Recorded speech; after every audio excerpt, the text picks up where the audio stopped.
Video کو like کر کے آگے شیئر ضرور کر دینا۔ میں صرف اتنا کہتا ہوں، کردار کے مسلمان بن جاؤ، کیریکٹر کے مسلمان بن جاؤ، اخلاق کے مسلمان۔ کتوں کی طرح لوگ بھونک رہے ہیں کہ پیغمبر اسلام صلی اللہ علیہ وسلم نے 25 سال کی عمر میں 40 سالہ خدیجہ سے کیسے نکاح کر لیا۔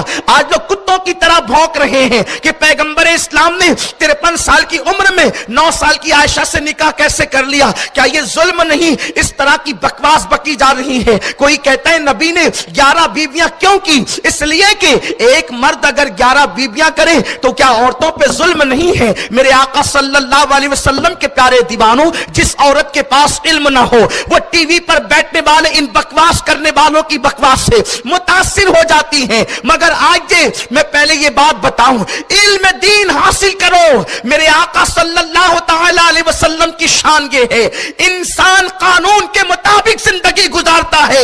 مصطفیٰ جان رحمت وہ قانون ساز ہیں کہ وہ جس طرح زندگی گزارتے ہیں اسی طریقے سے قانون ترتیب پاتا چلا جاتا ہے۔ میرے آقا علیہ السلام کے پیارے دیوانوں، ایک وہ لوگ ہوتے ہیں جو راستے کے مطابق چلتے ہیں، اور کچھ لوگ وہ ہوتے ہیں جو چلتے ہیں تو راستہ بن جاتا ہے۔ مصطفیٰ جان رحمت اس ذات کا نام ہے، وہ جدھر قدم رکھ دیتے ہیں ادھر راستے بنتے چلے جاتے ہیں۔ حضور کا کردار قانون ہے، حضور کا فرمان قانون ہے، حضور کی رفتار قانون ہے، حضور کی گفتار قانون ہے، حضور کی زندگی قانون ہے۔ وہ سو جائے تو معراج منامی، وہ جاگے تو خدا سے حالامی۔ ان کی شان بڑی بے مثال ہے۔ میرے آقا علیہ السلام کے پیارے دیوانوں، 25 سال کی عمر میں وہ 40 سالہ بیوہ سے نکاح اس لیے کرتے ہیں تاکہ دنیا کو پتا چل جائے کہ بیواؤں کو سہاگن بنانے کے لیے محمد الرسول اللہ تشریف لائے ہیں۔ اور 53 سال کی عمر کے اندر 9 سال کی عائشہ سے نکاح اس لیے کیا جاتا ہے۔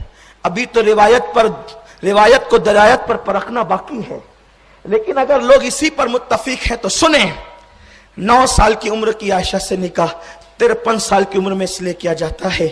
ایک مرتبہ میری سگی بہن سے کسی خاتون نے ایک پردے کا مسئلہ پوچھا۔ میری بہن کو مجھے کہنے کی ہمت نہ ہوئی وہ پردے کا مسئلہ کہ اپنے بڑے بھائی سے پوچھ سکے، تو میری بہن نے میری بیوی کو کہا، اور میری بیوی کو پھر میں نے پورے مسئلے کی تفصیل سمجھائی۔ آپ سے پوچھنا چاہتا ہوں، مجھ جیسے گرے پڑے اور گنہگار انسان سے جب میری سگی بہن اتنی حیا کرتی ہے تو جو رسول جانے حیا بن کر آیا ہو ان سے لوگ کتنی حیا کرتے ہوں گے، اور وہ لوگوں سے کتنی حیا کرتے ہوں گے۔ اللہ کے حبیب صلی اللہ علیہ وسلم نے 9 سال کی عائشہ سے نکاح اس لیے کیا کہ اس سے پہلے جتنی خواتین نکاح میں آئی یا تو کوئی طلاق شدہ تھی یا تو کوئی بیوہ تھی، اور بڑی عمر کی عورتیں تھیں۔ بڑی عمر کی عورتیں کبھی کبھی بھول جاتی ہیں، اور عورتوں میں بھولنے کا انداز ہوتا ہے، عورتوں میں بھولنے کی طبیعت ہوتی ہے، کیونکہ روٹی انہوں نے پکانا ہے، کپڑے انہوں نے دھلنا ہے، پانی انہوں نے بھرنا ہے، سارے کام انہوں نے کرنے، بچوں کو انہوں نے سنبھالنا ہے، اس لیے عورتیں بھول جاتی ہیں۔ اب آپ مجھے بتائیں، جس رسول کی زندگی کے بارے میں کہا گیا لَقَدْ كَانَ لَكُمْ فِي رَسُولِ اللَّهِ أُسْوَةٌ حَسَنَةٌ، تمہارے رسول کی زندگی میں تمہارے لیے بہترین نمونہ ہے، تو کوئی اٹھ کر کے کھڑا ہوتا، گھر میں کیسے زندگی گزاروں یہ تو نہ خدیجہ نے بتایا، یا خدیجہ کچھ بھول گئی، انہوں نے کچھ بھولا تو ام سلمہ نے بتایا، ام سلمہ بھول گئی تو سودا نے بتایا، لیکن یہ ساری چیزیں مجھ تک تو نہیں پہنچ سکی۔ اب بتاؤ میں فلاں چیز پر کیسے عمل کروں؟ میرے پیارے آقا علیہ السلام کے پیارے دیوانوں، اگر نبی کی ایک ہی بیوی ہوتی تو لوگ کہتے پتہ نہیں کتنا یاد رکھا کتنا بھول گیا، اور جو پہلی بیوی تھی وہ تو 4 بچوں کی ماں بنی ہے، بلکہ 6 بچوں کی ماں بنی ہے نکاح کے بعد، تو بچوں کو پالا، اور صرف 15 سال تک کے رسول پاک صلی اللہ علیہ وسلم کی نبوت کے اعلان کے بعد صحبت میں رہی۔ اب آپ مجھے بتائیں میرے پیارے آقا صلی اللہ علیہ وسلم کے پیارے دیوانوں، بلکہ 15 سال بھی نہیں 12 سال تک ہی، بعض لوگ 11 سال ہی کہتے ہیں، الگ الگ روایات ہیں، لیکن اللہ اکبر تو لوگ کہتے خدیجہ یہ بھول گئی ہوگی یہ بھول گئی ہوگی یہ بھول گئی ہوگی۔ اللہ نے کہا محبوب کس لیے کہ تو قانون پر چلنے والا بھی ہے، تو شارح بھی ہے اور تو شارع بھی ہے، اس لیے محبوب تو جو ہے جتنے چاہیں نکاح کر لے، اس لیے زیادہ نکاح تیرے کروانے ہیں کہ باہر کی زندگی کو کبھی ابو بکر بیان کریں گے، کبھی عمر بیان کریں گے، کبھی عثمان بیان کریں گے، کبھی علی بیان کریں گے، کبھی سعد بیان کریں گے، کبھی سعید بیان کریں گے، کبھی طلحہ بیان کریں گے، کبھی ابو عبیدہ بیان کریں گے. جو ابو بکر بھول جائیں عمر اس نقطے کا اظہار کریں گے، عمر جس کو بھول جائے بلال اس کا اظہار کریں گے، بلال جس کو بھول جائے ابو ہریرہ نکال کر بیان کرے گا،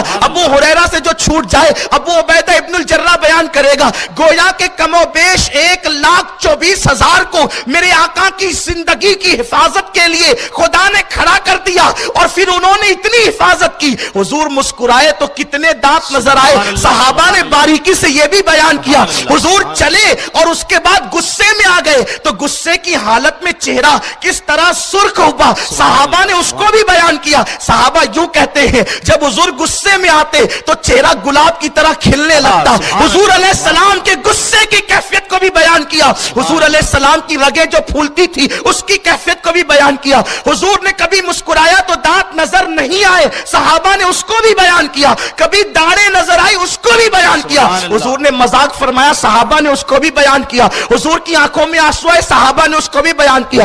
گویا کہ ایک ایک ادا 1,00,000 کم و بیش 24,000 صحابہ اس پر تعینات کر دیے گئے اور انہوں نے حفاظت کی. لیکن اللہ اکبر، یہ سب تو باہر کی زندگی بیان کر رہے تھے.